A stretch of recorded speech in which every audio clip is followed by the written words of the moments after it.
Lagi kita inaabangan dito eh. Bakit? Mahal kita. Patawarin mo ako sa nangyari nun. Ayoko nang pag-usapan yun. Ibang-iba ka na, no? Pero mas gumanda. Bakit mo ba ako sinusundan? Ano kasi sinisimulan ko na yung correspondence course. Di ba yung lagi mong kinukulit sa akin nun? Tsaka, meron na akong trabaho. Gusto ko kasi pagka nakita tayo, alam kong karapat-dapat ako sa'yo. Hindi ka naniniwala. Alam ko, Sabel, hindi ka na madre. Kaya liligawan na kita ngayon. At hindi ako titigil. Makulit yata ako. May iba na akong buhay, Jojo.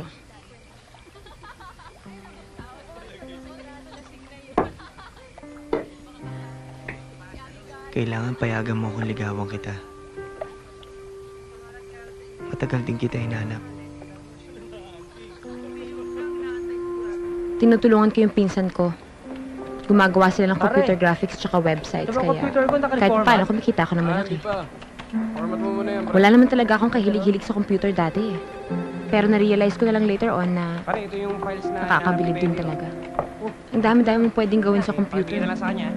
Pwede kang magbago ng mukha. Pwede mong burahin ang buo mong pagkatao. Pwede kang makarating sa kahit saang parte ng mundo sa loob lang ng ilang segundo. Ewan ko kung ano nangyari sa akin, pero bigla eh.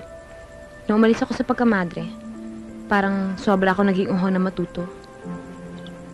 Nag-enroll ako sa university. Punta ako na punta sa library.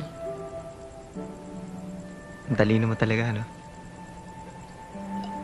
At habang mas marami ako natututunan, iisang bagay lang ang palagi kong nare-realize. Na ang lahat ng bagay at buhay sa mundo ay may design. Yung arrangement ng stars at ng buwan, kung bakit dyan sila nakalagay.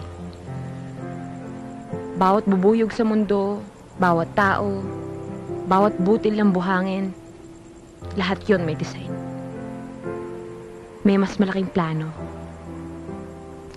Kaya pala may design kung bakit nakita tayo ulit. Kung bakit nandito tayong dalawa.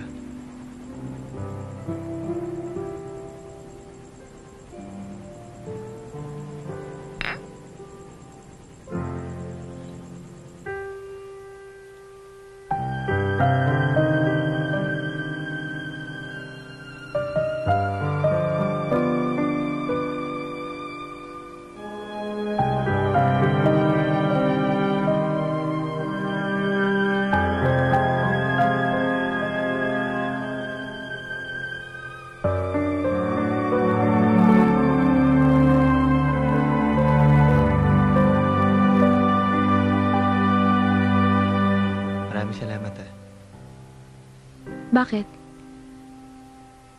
Ikaw ang nagligtas sa akin nun eh. Saan? Sa nangyari sa atin nun. Alam mo, mga panahon na yun, madilim mundo ko. Loko-loko. Wala namang ibang kahulugan yung nangyari sa atin eh. Libog lang yun.